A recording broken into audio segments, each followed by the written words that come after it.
This episode of Diving in Deep discusses sensitive topics that may be triggering to some viewers. Viewer discretion is advised. If you or a loved one are experiencing an emergency and need help, please call 911 or contact the National Suicide Hotline at 988. Aimee Mayo is a Grammy-nominated American songwriter known for her impactful lyrics. Over the past 2 decades, she has written hit songs for country stars like Tim McGraw, Martina McBride, and Chesney. Mayo's work has earned her numerous accolades, including BMI Songwriter of the Year. Her ability to craft relatable and emotional songs has made her a respected figure in the music industry. Please welcome Aimee Mayo. I'm with Aimee Mayo, who is an award-winning, famous, unbelievable songwriter, and we have such a long history. We've known each other for probably 25 years. Yep. And she and I wrote I don't know if you call it infamous or famous or whatever, song of mine called 3 Chords and the Truth. That was probably one of the first songs that I ever wrote in my life. Really? I didn't know that. Yes, because I grew up on stage as a country singer. Did you sing at Holiday Inn? No, I was a waitress there. Okay, I was trying to figure, because I think we were both waitresses when we met. Yes, I was a waitress there. I love doing breakfast shift because then you're done by like 2 p.m. and you can, do whatever you want. But back in those days, I mean, I would stay up till 1 or 2 and then go be at work at 5:30 in the morning. I'm sure you did the same thing, I did. But yeah, when I got my record deal, Renee Bell said, you should start co-writing and try to write as much of your own music as possible to develop yourself as who you are. Yeah. And what your sound is going to be. Yeah. Makes sense. I was so insecure and I was like, I'm not a songwriter. I've been on stage since I was 4, but I've never written songs. So I was very, very nervous. And so going in to write with you and Ron Harbin, I'd never met you, or we had met, but I'd never worked with you. And I always tell this story, but this was when we still had answering machines. Yes. And I remember I was in the shower and I missed your call. And you left me a message on my answering machine. And it said, "Hey, Sara, this is Aimee Mayo. I was going to go by Mrs. Winter's and get a chicken biscuit. And I was wondering if you wanted one. And I'll just get you one." And I was dying laughing because, of course, as everyone's about to hear, your Southern accent is so off the charts and amazing. And you did bring me a chicken biscuit, and I did eat it, and we wrote 3 Chords and the Truth. We had so much fun. We had so much fun. We talked about this one other time, but, Harlan Howard, the biggest songwriter, I mean, he would have that party, and Chris Christopherson. I mean, he was such the biggest songwriter. But right. Tell them who Harlan Howard is. Like, what all did he write? Harlan Howard, I don't even know what all he wrote, but I know he was the most famous songwriter because I mainly know because he had that party every year with it was like a block party, and yes, everybody went, all the stars went. And I just know he was famous for that quote, "All you need to write a country song is 3 chords and the truth." Yes. And I heard that quote and loved it. And then I was so naive. I just took it in. "Do you like this?" You know what I mean? And we wrote it. Yeah. And then Harlan, I saw him at a bar one night and he looked down and he was old enough to be my grandpa. And he looked at me real mean, and I'm thinking, and then he kind of smiled, but I know he heard it because he had the either first or second single, that Tiger by the Tail. Right. It was on the same record. On the same record, yes. And I think he probably just thought, why the hell didn't I write that? Right. Now it's been written 20 times. Well, but here's the thing, and we wrote it with Ron Harbin, which I don't believe I've seen him maybe a handful of times since I haven't seen him in ages either. He's funny though. He is funny. But I remember we decided, because we were talking about what should we do with 3 Chords and the Truth or whatever, and we decided let's make it about, a girl who's leaving her husband.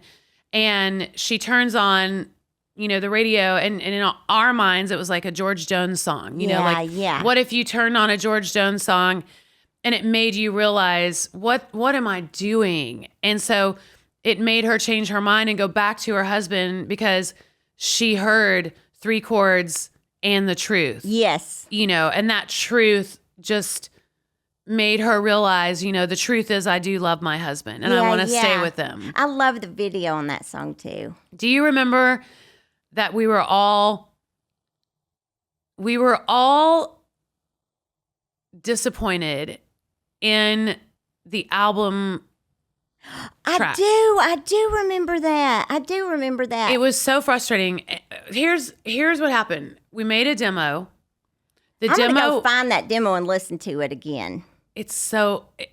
I wish we could. I can tell you the songs we demoed that are better than the record. Absolutely. That has happened to me so many times because I went out to California, to LA, and had Pete Anderson produce 3 Chords and the Truth because I wanted to be like a female Dwight Yoakam. How old were you?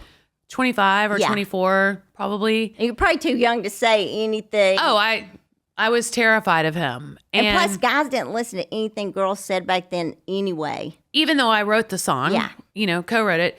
And the band that played on the demo were like very slick, polished musicians. So the demo was amazing.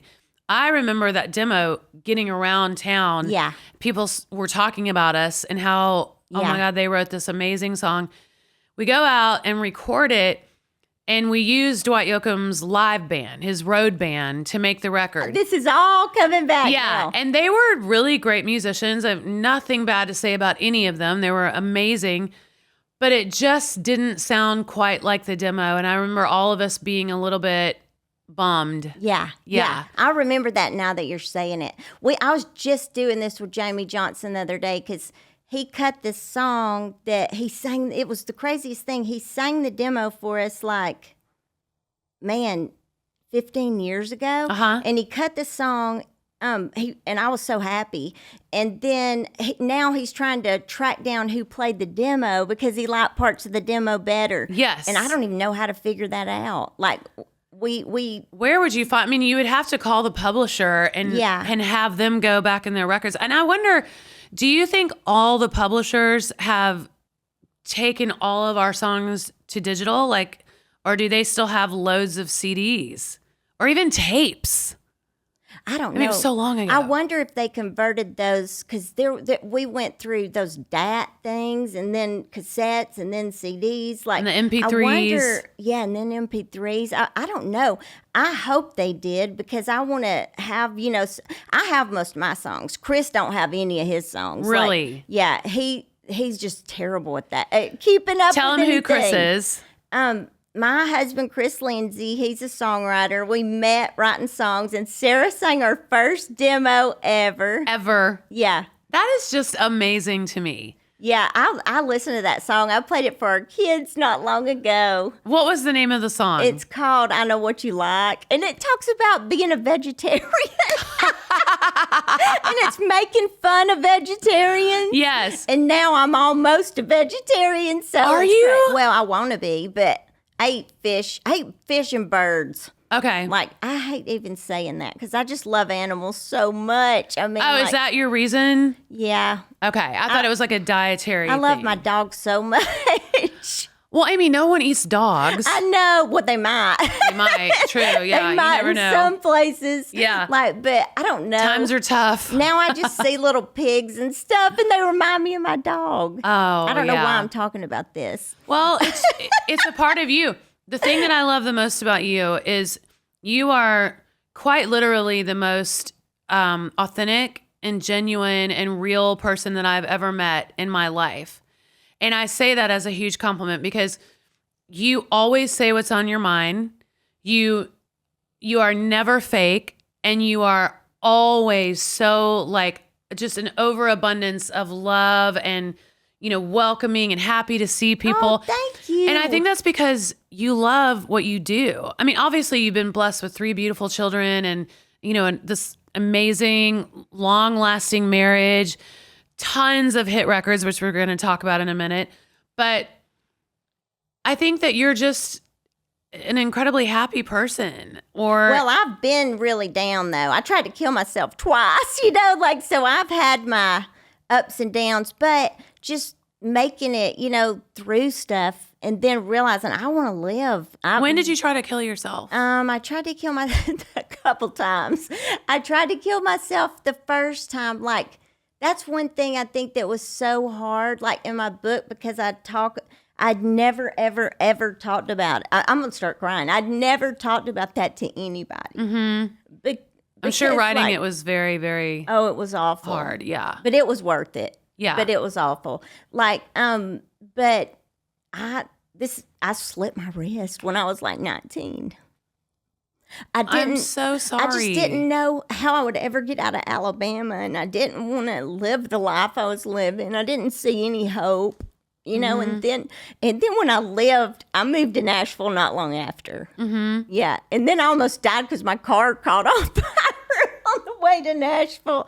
But the first time I tried to kill myself, I was like maybe in the 10th grade. And I just wanted out of our house. You know what I mean? Mm-hmm. And I was willing to do just about anything. I did not want to die.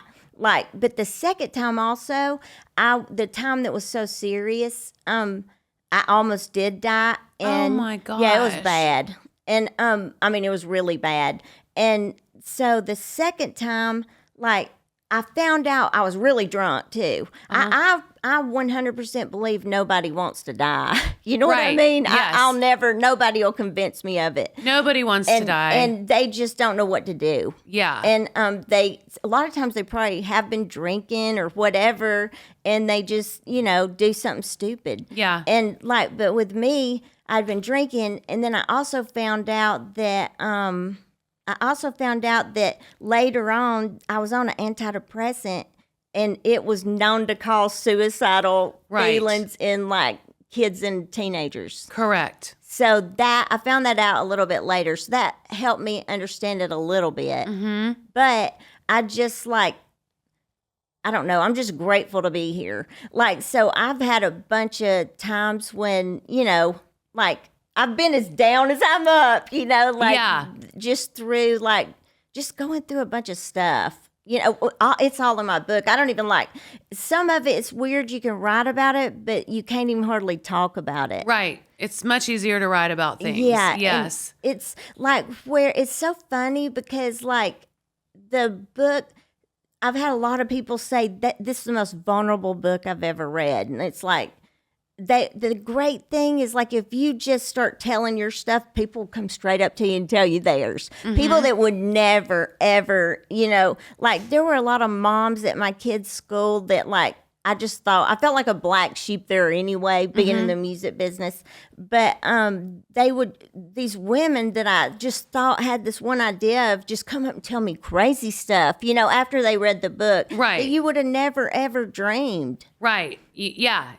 And because you can never ever tell or know what's really going on inside somebody. It's so true. It's so true. That's why they say a lot of comedians actually are sad or they're depressed. I totally get that. I felt so helpless when I was 18 and I had gone to college and I didn't want to be in college. I just wanted to come to Nashville, and I felt obligated because I had received a full ride scholarship to the music program. You did? Yes, at this small college in Missouri called Central Methodist College, and they had a great music program. And I would have been the first one in the family to go to college. Later, my brothers ended up going, and sisters for a while. But when I wanted to quit, I was so afraid to tell my mom and to disappoint my family. Yeah. That I went to a really dark place too, where I thought, man, the only way out of this is if I kill myself or if I do something drastic to get their attention so that they will understand how unhappy I am. Yes. Yeah. So I think that's a lot of what happens is that you want to relay to people, I'm so miserable. Yeah. And that sometimes you feel like that's the only way to do it. Like you're saying, you don't really want to die. Yeah. But you want... you don't want your life you're living. Right. Exactly. When I was in 10th grade, I just really wanted out of my house. Like, my stepdad, like, he just kind of made my life a living hell. From the time he married my mom, he used to just beat the shit out of my brother and me. I mean, so bad. Like, so bad. And I watched him beat my little brother when he was 3 with an extension cord. And he would have went to jail for that, now. And wow. Then, and like, it was just really bad. And then we just had this we just butted heads, like about everything. And he would make me eat food I hated. I couldn't control any aspect of my life. He kept me grounded. I think that's why I'm so outgoing and love to just go and do stuff. Yeah. I could never go anywhere. I missed every fun party. You know what I mean? Like, oh my all my gosh. friends just remember Aimee was always grounded. I was always grounded. And like, you can't keep a boyfriend when you're like it's like somebody stealing your life. Absolutely. And when we were young, we didn't have cell phones and we didn't have any way to communicate. Yeah, we're just to our like, friends. Yes, so you're I was just just stuck at home. in my room, and but where was your mom, Aimee? I mean, my mom, like, well, my mom got addicted to pills, so she kind of just sailed away and. Addiction. Right. And, so my mom got really addicted to pills. I think she felt guilty for what was going on. And then, my stepdad, like, it's so weird because, he changed, and, like, I have forgiven him completely. I believe in forgiving people. I don't care what they did because you're hurting yourself if you don't. It's a gift to yourself. You're dragging around pain that should be theirs, really. That's right. And so the thing, like, when that's what was going on in the 10th grade, but then when I was 19, it just felt like everything ganged up on me. You know what I mean? Like, I had a scholarship to college, like, and lost it because it was an art scholarship, but I wanted to be doing music. And then my grandmother died, and then I got. It's weird. I call it date raped, but it 100% wasn't a date. Isn't it weird how girls are about stuff like that? Yes. Like, this was not a date. I still in my mind think that, but it is 100% not what happened. It's so weird, but I somehow it wasn't a date. Dealt with what was it that way. You were just put in a situation. Well, my dad was crazy. The book's a lot about my dad, and like, he was bipolar, and he was like the funnest guy in the world. And the saddest guy in the world. Mm-hmm. And the thing, like, so my dad, we had this nightclub called the Fuzzy Duck in Gadsden. And my dad had written some songs like that this band, the Pirates of the Mississippi, were playing. Feed Jake. I don't know if you remember. It's about a dog. But so I want to make sure that our viewers don't miss that. Your dad is a famous songwriter. Aimee Mayo. And he wrote Feed Jake. And he wrote Keeper of the Stars, that big wedding song. Yeah. He wrote a bunch of funny songs. He wrote one Thanks song. to the Keeper of the Stars. Oh, I love that song. He wrote one that I loved that was George Jones and Tammy Wynette called If God Met You, She Wouldn't Like You. And it was so cute. But so my dad, he just made a lot of bad decisions when I was growing. He was more like a friend than a dad. And so he got me into the Fuzzy Duck. I was only 16. So he told the guy at the door, he knew him.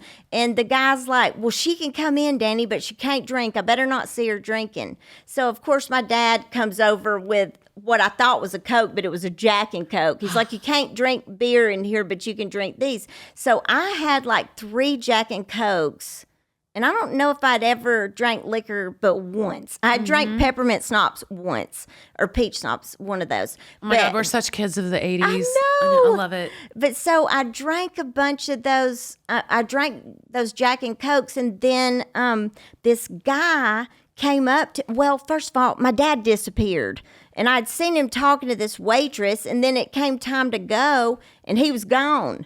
And so I was sitting at the bar, and there's no cell phones. And I did not want to call my mom drunk at 2 a.m. And then this guy comes up to me, and he said,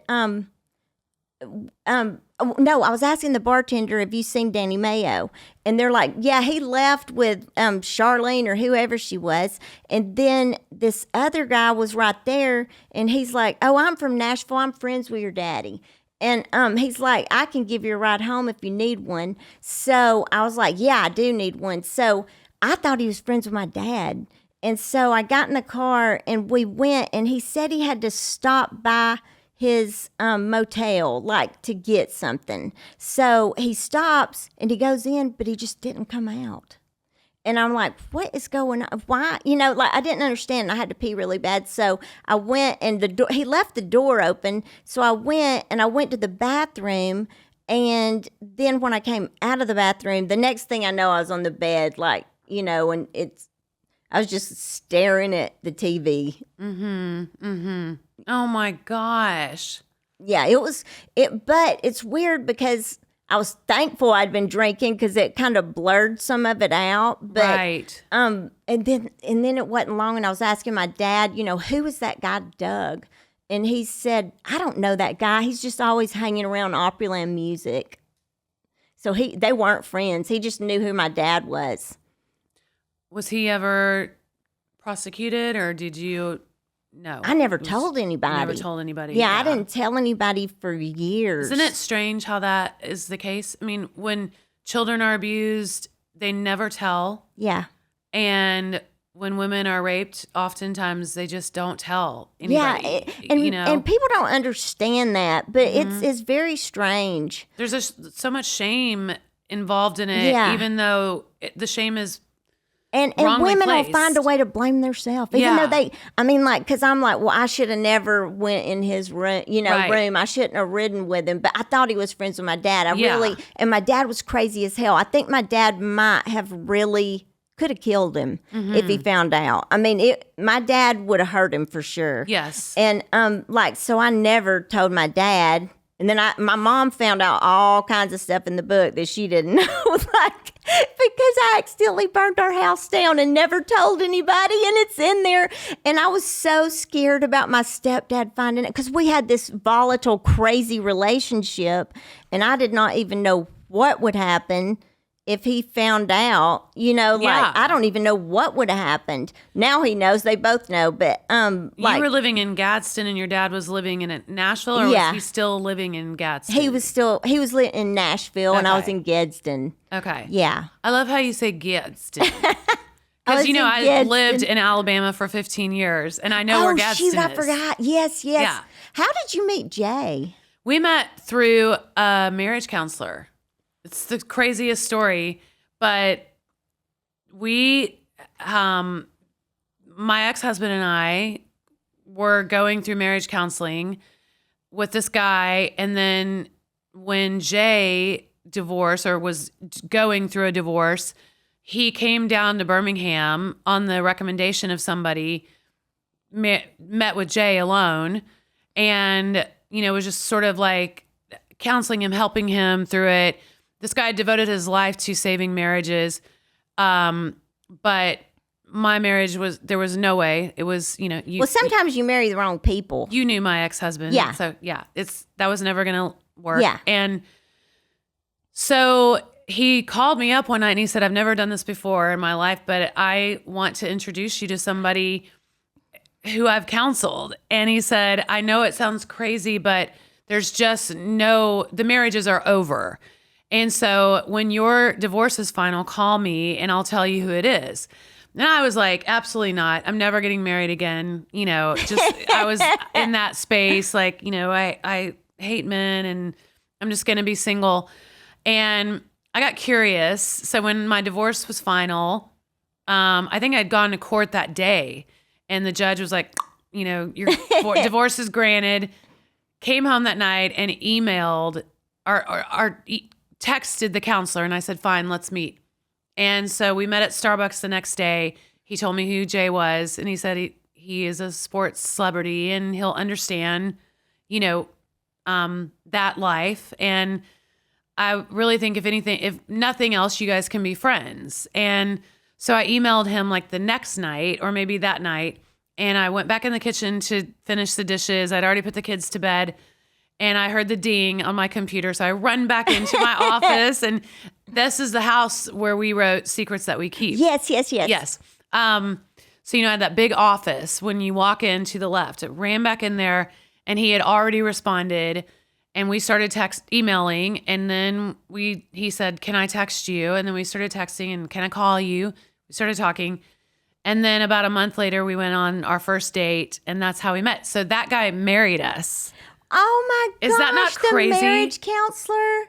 Yes. Oh, and I love that story. It sounds very unethical or something. It sounds wrong that a marriage counselor should do that, but he just was like, I don't think it sounds wrong. He had a feeling about it. Right. He met you, he met him, and he kind of heard what both of our stories. Yeah. Yeah. I totally see how that would work. Isn't that funny? Yeah, I love that. Introduced by a marriage counselor. That's crazy. I've never heard that before. We're like the leftovers, the ones whose marriages didn't work. So it's like, well, I put this one with this one and match them up. But so how long have y'all been together? We've been married since 2008, June 14th, 2008. So it's 15 years? 15 years.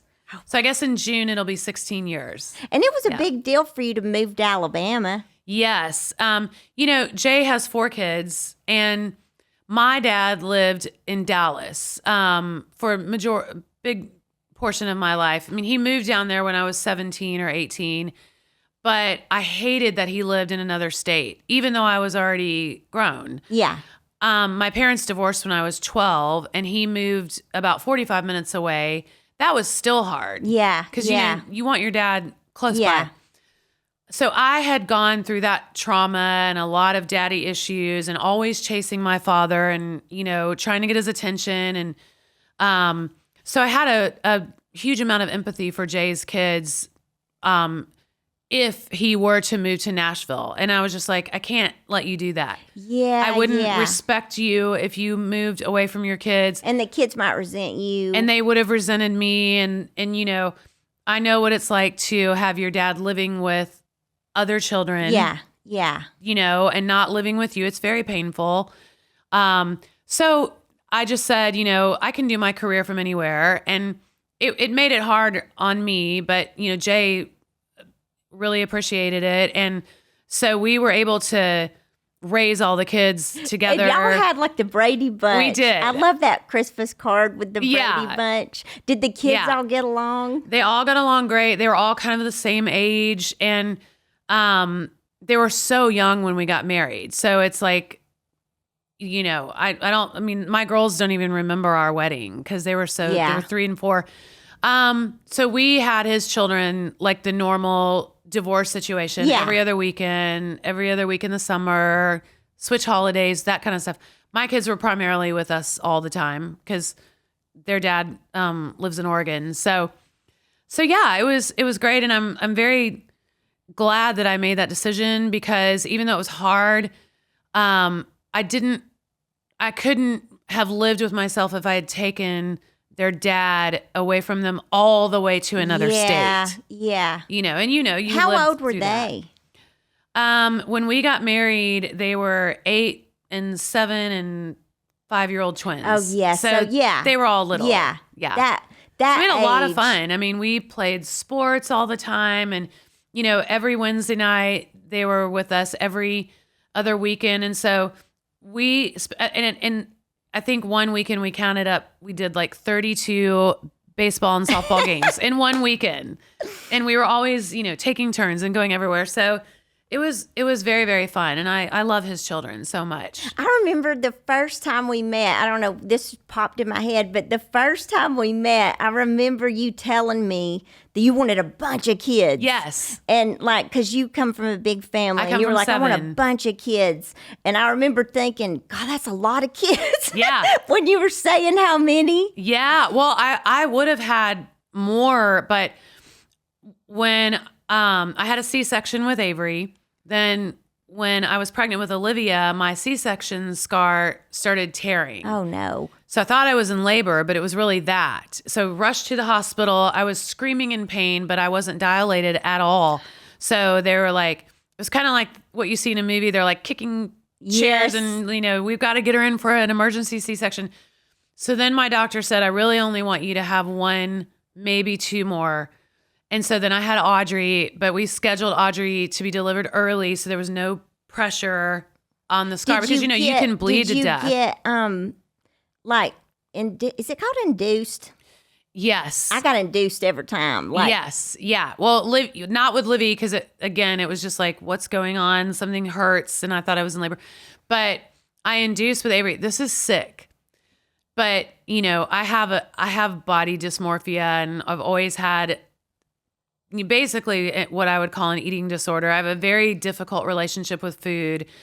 Probably being, everywhere and then you hear everything everybody says, Yes. I can't imagine what it's like to be on stage. So hard. And then that'd be rough. Yes. I would have a hard time with that too. It was very, very difficult. And so I always just wanted to be skinny, and keep that look and have a great body. So the CMAs were coming up after Avery was due in August and the CMAs were coming up in November. So I asked my doctor, can we induce like a week early or 2 weeks early, just so I have a little bit more time to get in shape? Yeah. And I did. And I sang on the CMAs and I looked great. And but I love it. I ended up having to have a C-section with Avery because I wouldn't progress in dilating. And so we had it. So then all three of them were born with C-section. They were? Yeah. I got induced everyone. And some lady told me some good advice. She's like, just don't look at the needle. So I never looked at it. But Chris said it was like really long. Oh, yeah. What's it called? Oh, wait. It's the epidural. Yeah. Yeah. That needle is so long. And you have to just not think about it and not breathe. When you said that about wanting to be skinny, it almost made me bust out laughing because I've got all my diaries for like 40 years worth of diaries, or maybe actually 42 years worth of diaries. Wow. And so the other day I was looking, I'll show Lola some of my diaries sometimes, and especially from when I was her age. And so I was looking at one of my diaries, and it's like, I want to be skinny. I want to weigh 90 pounds. I want to be a bone. It said I want to be a bone. Yeah. It's like, but that's how I'm happy. Like now it seems a little better. Like our daughter, she's like totally cool. Like she's not worried about it. She's not, and she's comfortable. If I ever say anything, like I want to lose weight or whatever, she's like, just be happy, like love yourself out, like she's got a great attitude about it. Like, and I never did. Ever. I think it's our generation. We've talked about that on a few different podcasts that we've done. And I think it's our generation because our mom's generation grew up, have you ever seen Marvelous Mrs. Maisel? Yeah. Okay. That comedian. Yes. Yeah. In the first few episodes, it shows, every morning she got up and measured her waist, her wrist, her ankles, and she got up early. She'd go put on her makeup, take her out before her husband woke up. Yes. Remember that? So she would go to bed beautiful, wait for her husband to fall asleep, go take off her makeup, put her rollers in, all that. And then she would set her alarm, wake up before the husband woke up, go back in the bathroom, put her makeup on. So she always looked great for her husband. So I think it's just, generations past and what's trendy and what's not. I mean, now the thing is face care. Oh gosh. Yeah, totally. They are obsessed with it. Like our children's age. Oh, really? Like obsessed with like skincare. Oh, wow. I have never washed the makeup off my face. Me neither. I don't. Ever. I'm terrible. We both have great skin. I'm terrible about washing my face. I've never, listen to me. I'm on the road. I do 70 plus shows a year. Full makeup. I go to bed every single night, never wash the makeup off my face. And I am fine. Yeah. We actually, now that you're saying that, Lola, her name, she's Magnolia, but we call her Lola. But she's always telling me, wash your face, do all this. Now, I do wear sunscreen. That's the only thing I do. I do too. Yeah, I wear sunscreen. Just on my face, but I've stopped wearing spray sunscreen. Like when we go to the beach. Is there a reason? It's toxic. Oh. It's poison. Yeah. So I just do like lotion, and I try to find like very gentle sunscreen. I also don't burn that much, but somebody told me a couple of years ago, you need to stop wearing sunscreen. I'm like, oh, well, I'll get burned up to death. But I think it's like the spray actually burns me. Yeah. I find. Yeah, I was wondering, how are you going to put oil on your body and not get burned? You know what I mean? Because exactly. some of it's still kind of oil. Yeah. And like I sprayed it in the car, and it's like, coughing. Yes. Like, because it's well, so we used strong. to spray our kids down when we go to the beach, but anyway, we're the hour goes by so fast. I want to talk more about you and what you've done. Please name for us your biggest hit songs that you've written, because people are amazed to see and meet the people. People love the stories of how songs happen. That's right. And of course, the one that I always think of with you is Amazed by Lonestar. Yeah. Chris and me were falling in love when we wrote Amazed, and Marv was falling in love too. And Marv Green. Yeah, Marv Green. And I'm 100% convinced that feeling got in that song. Mm-hmm. Because even now, it's been 20 years, and I hear it, and I feel it just that at the beginning, I just feel it, you know, because, and I always loved love songs, like, and I wrote so many love songs. Chris and me wrote so many love songs when we were falling in love. Like, we would just write back and forth. And that's so romantic. Yeah, it was pretty great. Like, it's funny. One story I love now, like, it's been enough time. Half the people are divorced that got married to it, because it was such a big wedding song. And I had this girl come up to me in a bar, and she was like, I don't know if you want me to just say what she said? Absolutely. Okay. She came up to me, and we had just played like a writer's night, and she's like, I hate that song. And I was like, I'd never had anybody tell me that. I didn't know how to respond. And then she's like, that was my wedding song, and we're divorced. Like, she was pretty drunk. And we're divorced. So, if that's your wedding song, you're going to hate that song after. Yeah. So, like, now there's as many people who hate that song as like it. But we wrote so many love songs. Did you get rich from that song? I had my publishing on that song. So I bought our house with that song. Yeah. And then Chris and Marv, like, we kind of lived off that song a long time. And those were the days where we made a lot more money. Oh yeah. I mean, like, people bought records. Right. Like, but there were so many love songs back and forth. Like, My Best Friend with Tim McGraw, and then I wrote that for Chris with Bill Luther, and then Chris wrote this song for me called I Want to Be Your Everything. It was one of Keith's first number ones. Yep. And the funny thing is, Chris wrote me that song and played it for me.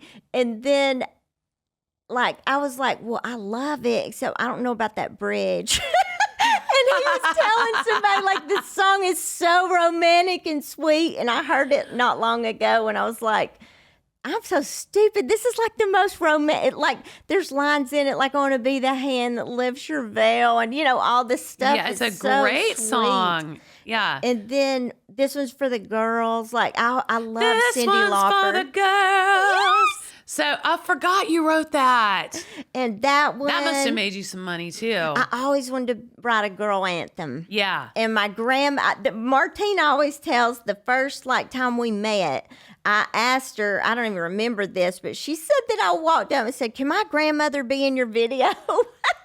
Because, like, my grandmother always wanted to be in a video, and that song was perfect. That's hilarious. And she's in it. We're in it together. I know. Yeah. I know. I didn't know that was your real grandmother. Yeah. What's her name? Together. Opal. Yeah. Oh, my God. Can you be any more Southern? I used to be more Southern. I mean, your grandma's name is Opal. I have to say I haven't made it all the way through your book, but just talking to you right now, I'm literally going to go finish it tonight. It's pretty intense. There's a lot of crazy stuff in that book. Yeah. That's why it took 15 years, because there's so much. And I got an OCD, so it's a mix. But there's so much stuff in there I was afraid to tell. Like, because my first husband, I changed his name in case you know his real name, but I changed his name. And, I mean, he bit me in the face, pulled a gun on me. He like, I was reading Lola some of my diary, like, that about a year ago. It's like, he hit me so many times in the arm, I can't move my arm. And I saw, did you see that video of P. Diddy or Puff Daddy or whatever? Yes. Beating that girl? Yeah, I did. That just took me back so much. It just infuriated me. Because if they had cameras back then, which I don't know if they did, it was early 90s, but we had a similar incident in the hall at a hotel. Oh, wow. And I was thinking, boy, watching something happen and remembering it are different. Like, I'm sure when that girl saw Cassie or whatever her name is, when she saw that video, you actually, it's like it's somebody else, because you're getting, even though in my diaries, it's like it's somebody else, because you're reading, and I get so mad because I was 22. You know what I mean? Like, and he was a good bit older, and like, I just get so mad. Like, but we were in a hotel, like, this sitting in the book, because I was like, people are going to think I'm so weak if I put every single time this happened. And no, you're not weak. Well, I feel strong now, but when I look back on it, I just feel sorry for that girl. It's like it's somebody else. Yes.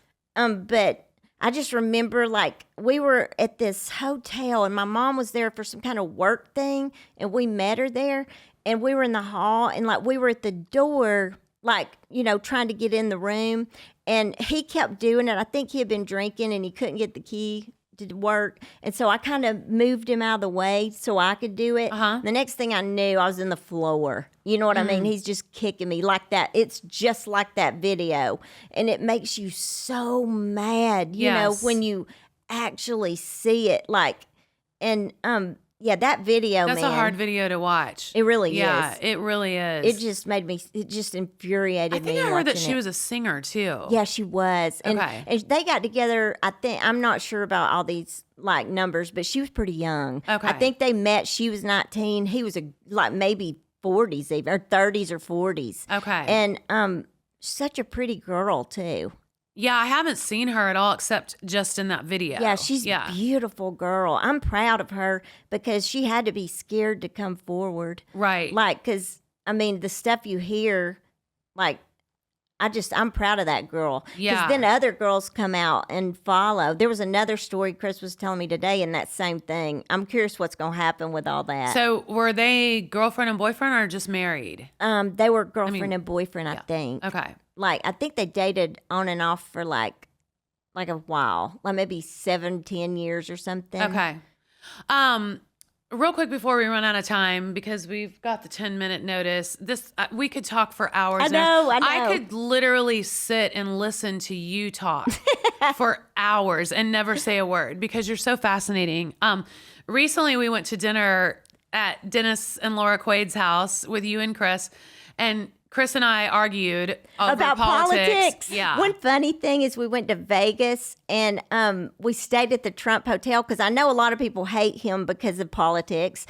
So the rooms were like, they were so cheap. They were half the price of like the Wynn or Bellagio.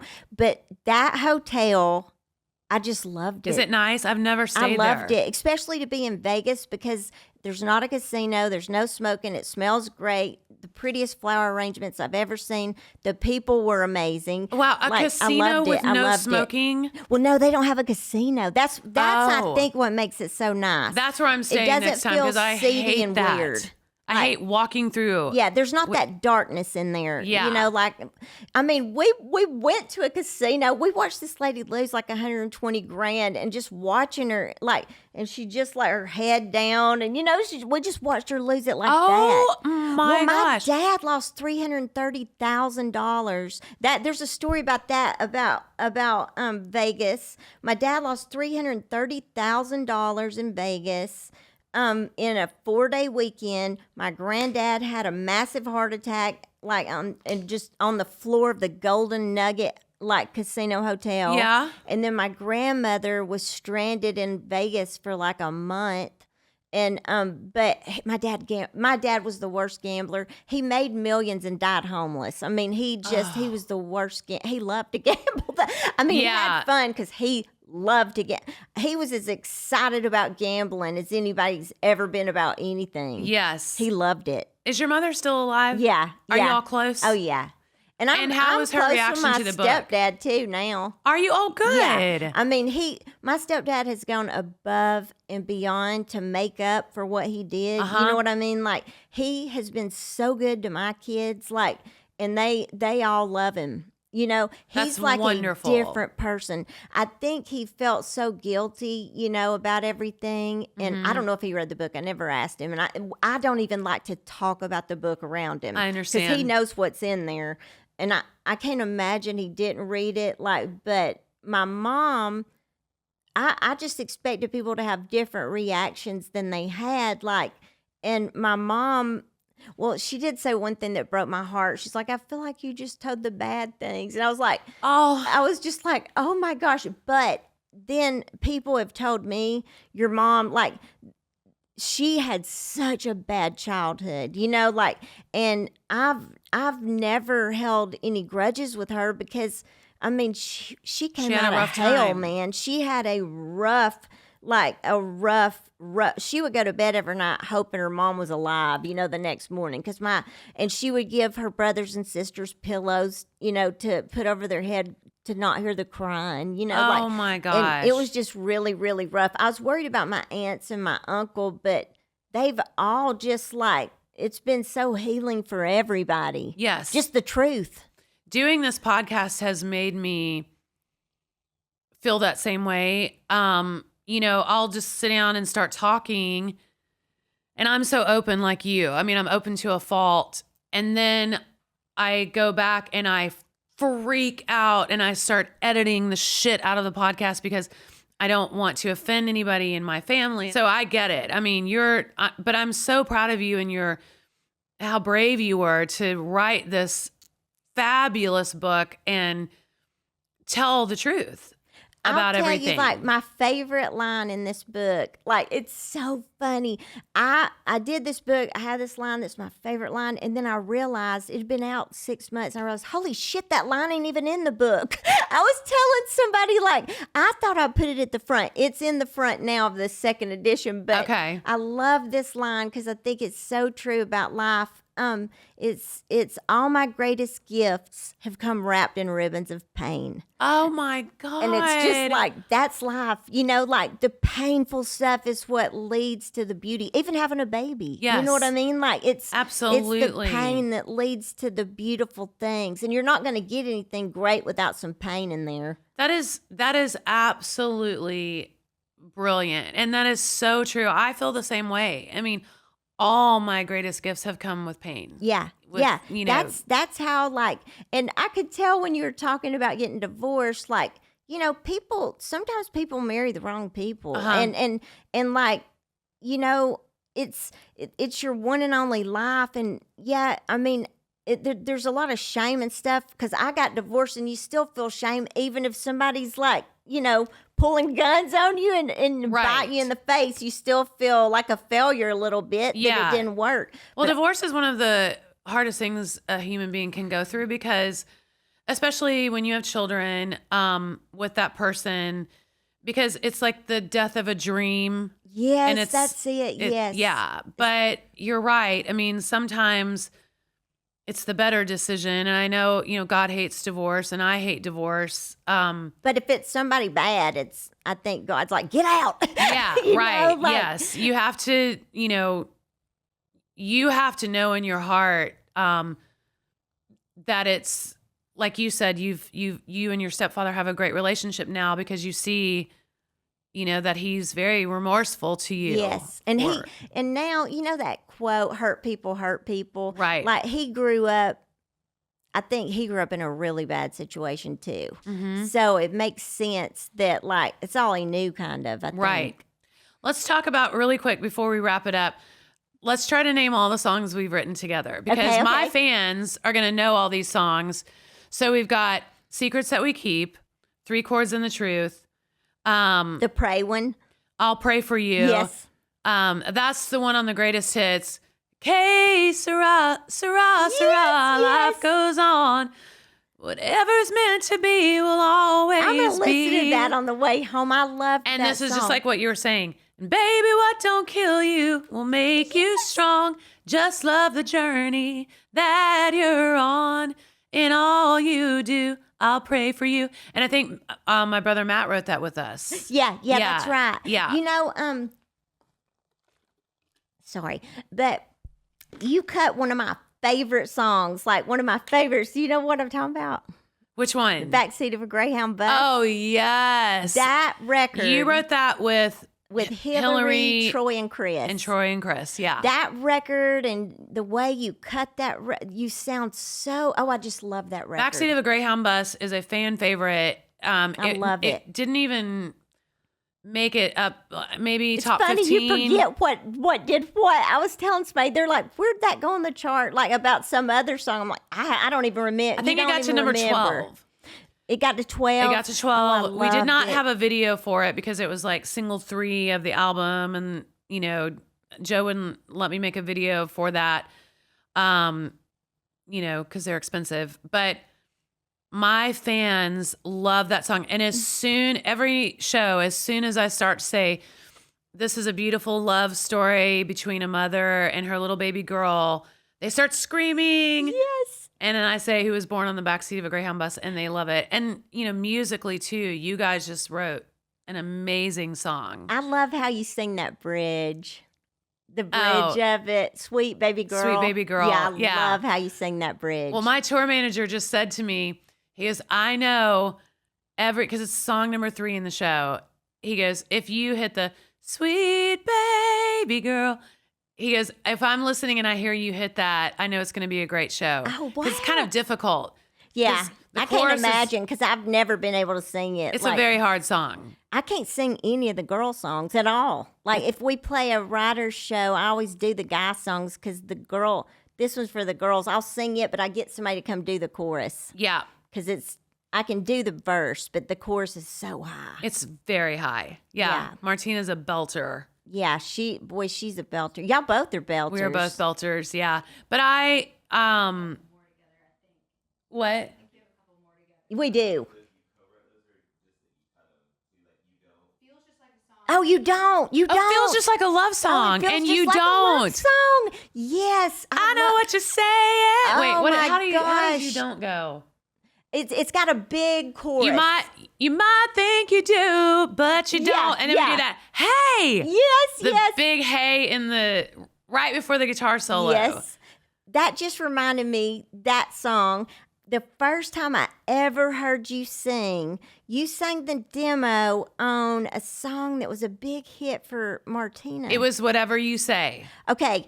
I was at my first publisher and I heard it playing in her office. The door was shut and I just went in.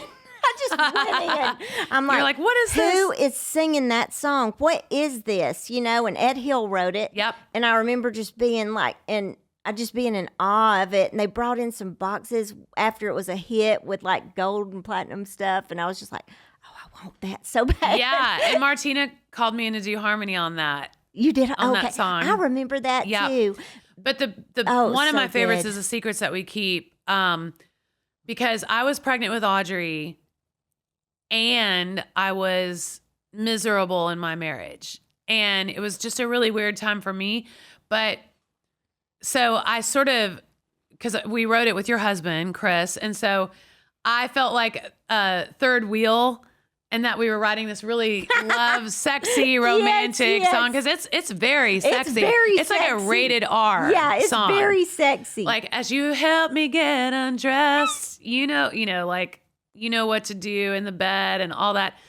But that's another fan favorite that was never a single. But yeah, we wrote some songs. I look back and I'm like, I don't know if people would say that now. Like, Let's Make Love is kind of dirty with Tim and Faith. Yeah, but they were married, so it was okay. But like some Did of you the write lyrics, that? Yeah, we wrote that. Oh like my God. Some of the lyrics in it, though, there was a handful that dirty. You just they were dirty. Conway Twitty used to be. There hadn't been a guy come out and do anything like risque. I would Right. love it. I think it'd work right now. Big time. Absolutely. Blake Shelton needs to come out and do something. Or Morgan Wallen. Oh, He needs I to do love like a Morgan sexy Wallen song. so Post much. Malone. We have to talk about Post Malone really oh my quick. God, Before. I want to write with Post Malone so bad. Post Malone, if you're listening to this, Aimee wants to write with you, and you should Big write with time. Aimee because she's one of the most famous songwriters in the world and one of the best songwriters in the world.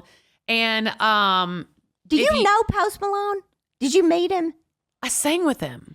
Okay, I heard you talking about him, and my mind just went, Post Malone, Post Malone. We got a call that said Post Malone wants Sara to come and sing Suds in the Bucket during his set at Stagecoach. So we were like, oh my God. So, I called the kids. We flew the kids out because they could not miss that. Oh, I mean, they would have killed me. My sons would lose their mind. Yes. And then Nicole, who works with my management company, had this necklace made for me in Post. And it says like Post PM and SE, Suds in the Bucket.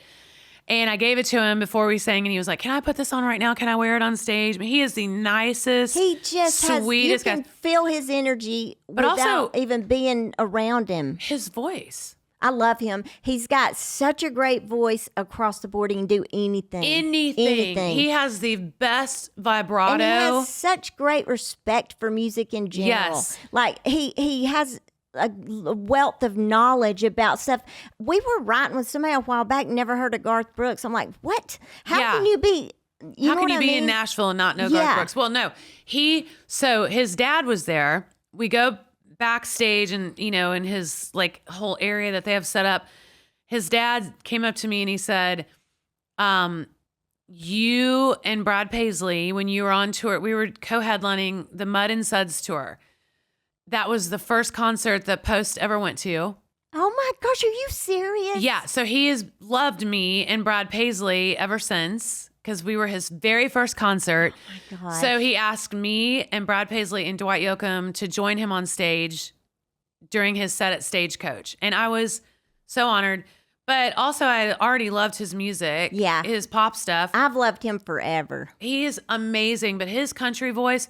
And when we were at the CMAs this year, he and I think Morgan and Hardy, they went out and sang in sometimes they sing in the middle of the audience. Yeah. So Audrey and I were at the CMAs together, and I was like, who is singing right now? And we turned around because we couldn't find them. And she was like, oh, that's Post Malone. And I couldn't believe how beautiful and country his voice was. His tone is just like magic. It's magic. His tone is so good. And he's just got such a sweetness about him. He is the sweetest young man. He was How so old is kind. he? I would guess he's 28, And I think 30. he just had a baby, maybe. He has a little girl. Yeah. She's so cute. She was there. So you and I should write with Post. Oh, let's do it. Let's do it. Does he come to Nashville much? Yeah. Okay. Yeah. I mean, I think somebody he's living here that now. watches this will know him. Maybe they'll tell him. Absolutely. Well, I could reach Well, you out know to him. Yeah. Shit. I know him now. But yeah, that was cool. And you always want another thing for your children to remember that you're cool. Yes. And so they have like such mad respect for me right now because of singing with Post. I But it was bet. great. I mean, like, I can't even imagine if our kids walked out in our studio and he was sitting there. Yeah. Like, I don't even know what they would do. We have to write a song. We need to write a duet. And Oh, God, that'd Post be and I will perfect. record That'd be it. perfect. Yeah. I've actually got a killer duet idea. Okay. Like, that I've been holding on to for a while. Because there hasn't been a big duet, a killer duet in a while. Post Malone, we're coming for you. Yeah, we are going to stalk Coming you. for you. Yeah. Don't be scared. All right. Aimee Mayo, thank you so much. Get this book. It will change your life. And I can't wait to finish it because what I've read so far is you're so open and honest. And I'm It's so pretty proud of open. you. Talking there's to one the sky. funny thing. There's one funny thing in the book.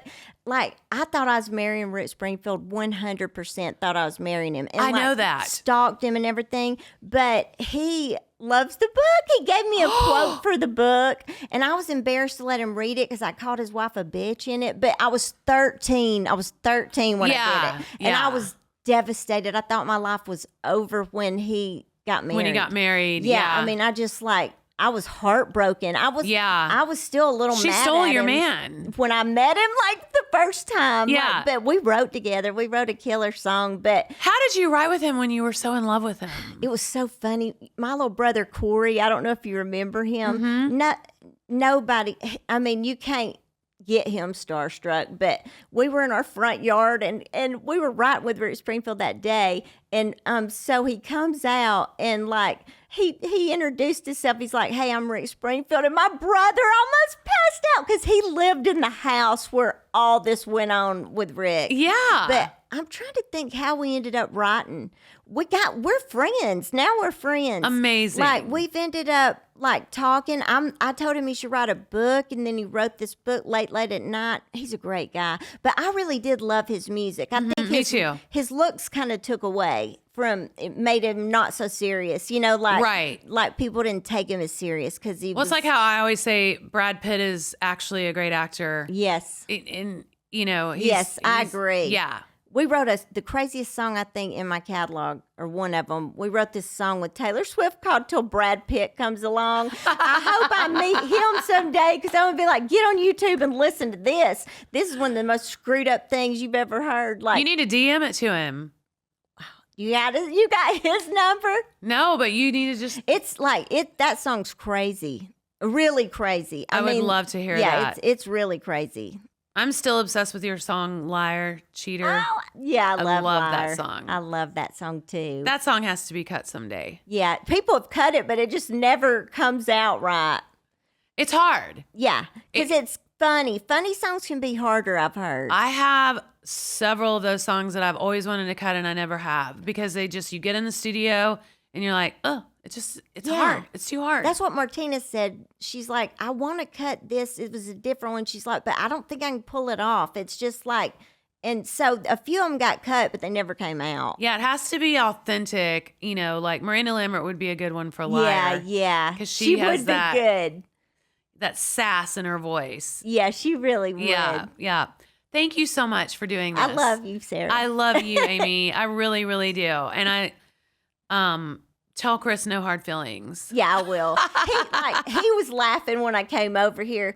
I loved it that he loved that Trump Hotel. You know what I mean? Yeah. Like, That's so funny. He loved it so much. He's like, damn it. Yeah.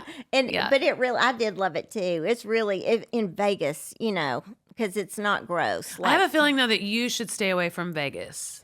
I don't just because of your. I don't like to gamble because Me neither. I just look at it like each chip is like shoes or coat or what. You know what I mean? Yeah. Like, I don't want to lose my money. No, I've never been into gambling. And I don't think you can leave winning. You can't. The house I always did wins. have one funny thing we were in Vegas with Tim and Faith and it was the end of their Soul to Soul tour, and Tim had been losing money all night long. And so Faith was going to bed, and she gave me a $2,000, and this was 10 years ago or more, maybe 15. She gave me like a $2,000 chip, and I was so excited, and then Tim's like, hey, Aimee, give me that chip because he had ran out. And I did not want to give it to him so bad. And he's like, just give it to me. So I rolled it down there to him. And then he like got up again. He started winning again. And then he threw it at me. And so I got it and just took off running. And I went and got a Prada coat. You got a coat? Yeah, a Prada coat. Like, it was like beautiful. I still have it. Amazing. It's 15 I miss years. Tim and Faith. I never see them anymore. I never see them either. I don't know what they're doing. I just miss them. They used to hang out and they would come over to the house and grill out and stuff. Since their kids got older, I don't know where they're even at. Yeah. I think they're just really, really busy. I texted her after watching 1883 and just told her how It's awesome so they good. were. They were amazing. Tim did a bunch of cool stuff helping me with the book. He made some video. I love him. Yeah. He's probably cut more of our songs than anybody. I just loved him. Yeah, they're both great. And Tim McGraw, I love her too. I do too. She is the sweetest, most beautiful. Yeah. Just, she really is. And Tim McGraw made my whole life when I first came out, and we did a Merle Haggard tribute show at the Ryman. And he came up to me and said, I want you to know that our bus listens to Three Chords and the Truth. Oh my gosh. Every night after the show, we listen to that whole album. It's like our one that we just keep playing constantly. And it made my life. And he said it in front of like my parents. Oh my gosh. Oh And my gosh. He's just that.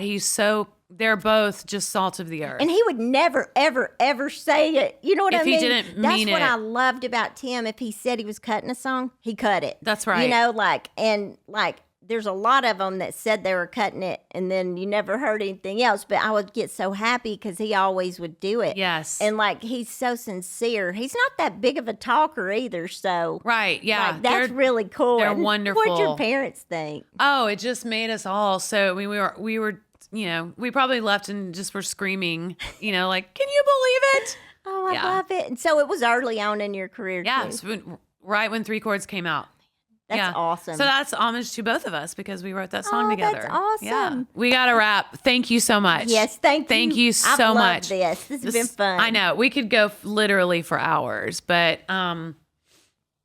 we got to stop.